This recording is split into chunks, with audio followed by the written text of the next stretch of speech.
నాకు పేరు లేదు, కానీ వాళ్ళు నన్ను పిక్సెల్ ఎక్స్ అని పిలుస్తారు.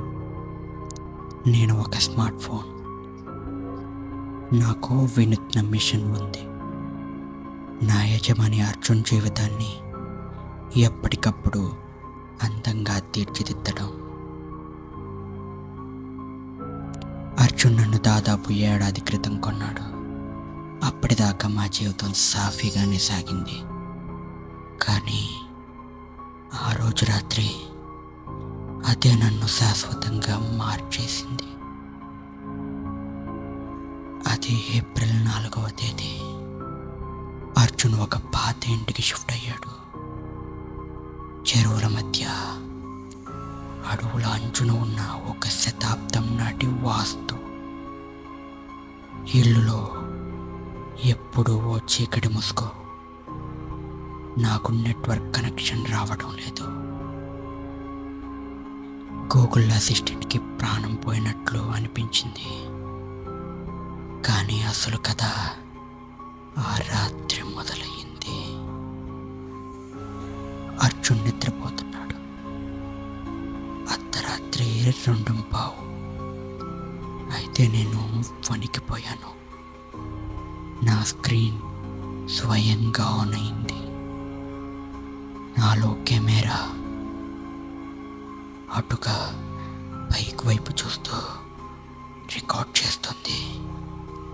నేను ఆ పని చేయలేదు, నిజంగా కాదు. నా స్టోరేజ్లోకి ఒక కొత్త వీడియో వచ్చింది.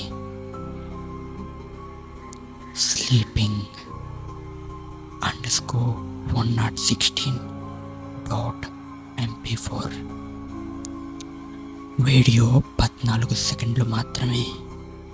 అర్జున్ నిద్రపోతున్న ఫుటేజ్. కానీ ఆ చివరి 2 సెకండ్లలో ఉన్నాడు చూశాను. ఒక స్త్రీ ఆకృతి, ఎర్ర రంగు జెర్సీ, పొడవాటి చుట్టూ, బాగా బ్లర్ వెళ్ళిపోయింది. కెమెరా పక్క నుంచి నడిచి ఆ తర్వాత రోజు నేను రోజు అదే టైంకి ఆన్ అవుతున్నాను. వీడియోలు, నోటిఫికేషన్లు. కానీ ఒక్కసారి కూడా నేను ఆపరేట్ చేయడం లేదు. ఏదో నన్ను కబ్జా చేసినట్లు అనిపిస్తుంది. ఒకరోజు నా గ్యాలరీలో ఒక ఫోటో చూసా. అర్జున్ కాదు, నేను కాదు. పాత ఫోటో. చిన్నారి.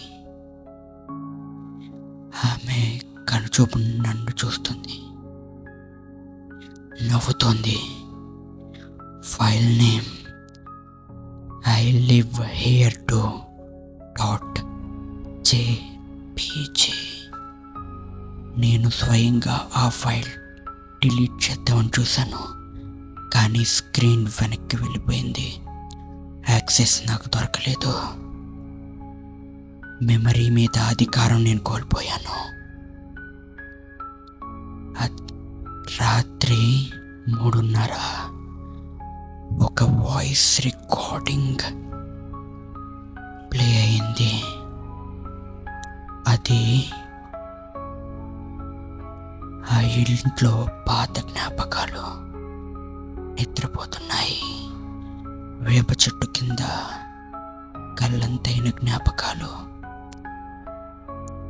ఒక్కసారి నేను ముందు కెమెరా సెల్ఫీ తీయబోయాను. స్క్రీన్లో అర్జున్ ముఖం లేదు, ఆమె ముఖం ఉంది. అర్జున్ నన్ను మళ్ళీ ప్రారంభించాడు, రీసెట్ చేశాడు. కానీ నేను ఎప్పటికీ మార్చలేకపోయాను. ఎందుకంటే నేను ఆమె కన్నుల్లో ఉన్నాను. ఇక నేను ఆమెనా